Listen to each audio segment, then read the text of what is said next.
aquilo ali acabava tendo, na visão do povo, um caráter especial, mágico, superior para essas pessoas, tá bom? Então essa é a religião. E hoje a gente vai falar um pouquinho sobre o Egito. O Egito, muito parecido também com os povos da Mesopotâmia, tem como principal característica geográfica, o Egito fica, onde ali o Egito fica na África, nordeste da África, e é banhado por um importante rio, um dos maiores rios em extensão, que é o Rio Nilo, Então a gente pode colocar também que o Rio Nilo foi um fator geográfico que ajuda muita gente a compreender o desenvolvimento dessa civilização. Há cerca de 10 mil anos atrás, as pessoas já estavam ali. Eram os chamados nomos, eram grupos de povos nômades e seminômades que se organizavam às margens do rio Nilo.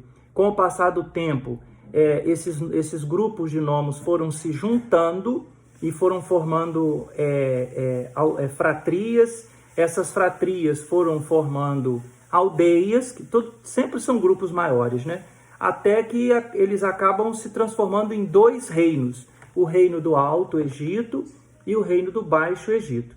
Disse que o primeiro faraó, a maior parte dos estudiosos, eles aceitam que o primeiro faraó foi Menés, porque ele fez uma guerra, e ele acabou conseguindo juntar os dois reinos, o reino do Alto e o reino do Baixo Egito.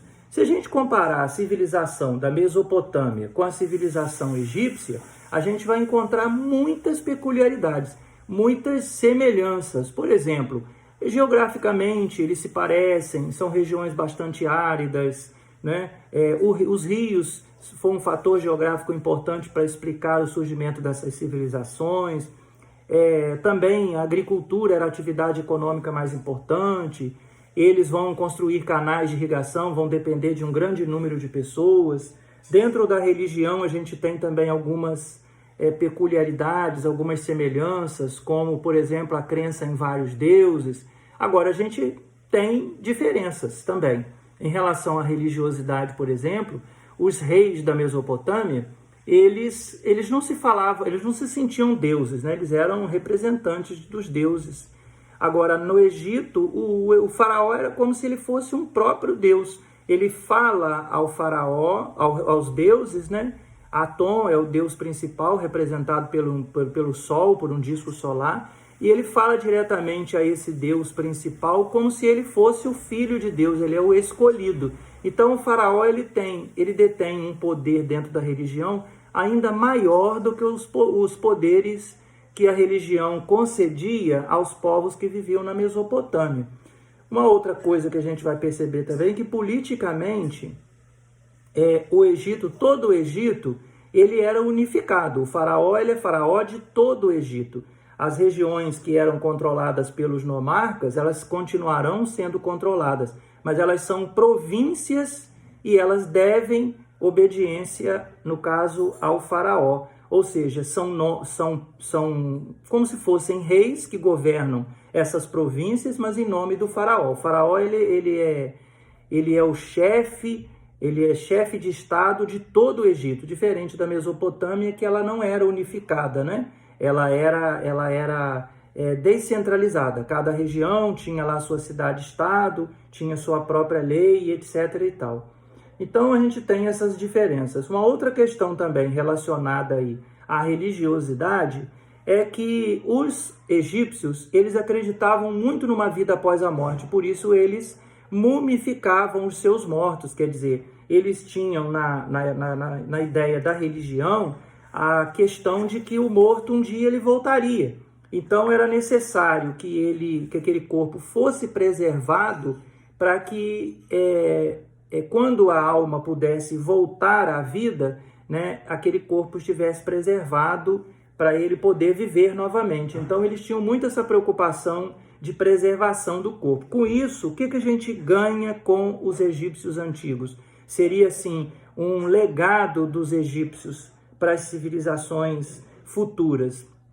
O conhecimento do corpo humano, a anatomia, a questão da arte de fazer as cirurgias, porque quem trabalhava na parte da mumificação, geralmente eram sacerdotes também, eles tinham um conhecimento muito grande de anatomia humana, de cirurgias. Eles arrancavam, por exemplo, o cérebro do morto pelo nariz, né, uma cirurgia chamada de trepanação, arrancavam todos os órgãos internos sem cortar demais o corpo, com apenas um corte aqui próximo ao umbigo, no flanco, eram retirados todos os órgãos, eram devidamente esterilizados, né, com um vinho feito de palmeira, para não se deteriorar mais rapidamente. Eles sabiam a técnica de conservação do corpo através de alguns elementos que eles tinham, principalmente o natrão. Enfim, essa é a grande contribuição dos egípcios na parte científica, né, que seria na medicina, na anatomia humana. Na matemática, eles deixam também para a gente um grande legado através aí das técnicas de construção de pirâmides, né, dos cálculos que eram necessários para construir aqueles grandes monumentos, controle da produção, por exemplo, né, isso também requer aí um grande conhecimento de engenharia e de matemática. Eles criaram o que seria, por exemplo, o precursor do papel, que é o papiro. Eles desenvolveram, claro, também as suas técnicas de escrever, né, de deixar registros de tudo aquilo que eles faziam, várias formas de linguagem, como, por exemplo, a escrita demótica, a escrita hieroglífica, que ela era mais conceituada para os ritos religiosos, enfim. O Egito, ele tem muita coisa que nos lembra a Mesopotâmia, mas tem também as suas peculiaridades, como a gente viu aí. Então eu gostaria que vocês acompanhassem, né? Nós estamos na página 90 do livro didático de vocês, fala aí sobre tudo isso que a gente discutiu aqui agora em poucos minutos, fala sobre a importância do rio, fala sobre o processo de mumificação, né? Sobre a importância do faraó, que era considerado como o grande pai de todos. A palavra faraó significa grande pai de todos. Fala sobre a importância da religião na vida dos egípcios. E aí a gente tem aí algumas atividades que podem ser realizadas por vocês.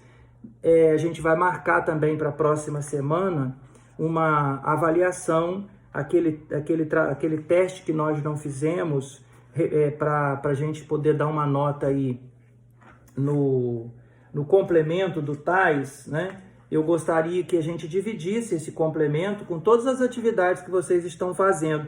Mas para eu saber como é que vocês estão de conhecimento dentro aí desses assuntos que a gente está vendo, então a gente vai fazer os exercícios da página 94 do livro de vocês, exercício na página 94, página 95 e também na página 98 e página 99. Essas são as páginas que vocês vão realizar as atividades para mim, colocando aí a data da nossa aula de quinta-feira e sexta-feira, colocam essas duas datas aí. E na próxima semana eu vou estar enviando para vocês o nosso complemento do TAIS. A gente vai fazer o complemento da seguinte maneira, eu vou repetir. Vocês vão fazer o Museu de Gente, vocês vão fazer o relatório da nossa visita aqui na Casa da Cultura, as atividades do caderno, e aí a gente vai estar dando uma nota também nesse complemento de TAIS que eu vou estar enviando para vocês na semana que vem. Aí, como a gente vai fazer, a gente vai ver depois. Para fazer o complemento do TAIS, vocês vão estudar para mim os mesmos conteúdos que nós já tínhamos deixado marcado, tá? O conteúdo do TAIS são os mesmos conteúdos que nós havíamos marcado e que vocês anotaram na agendinha de vocês, tudo bem? Então, para a próxima aula vai ser o nosso complemento, tá? E as atividades para vocês realizarem são essas das páginas que a gente acabou de falar, referente aí ao nosso assunto que vimos agora, que é o Egito Antigo, página 94, 95, página 97, 98 e 99 do livro didático de vocês. Até lá então, galera!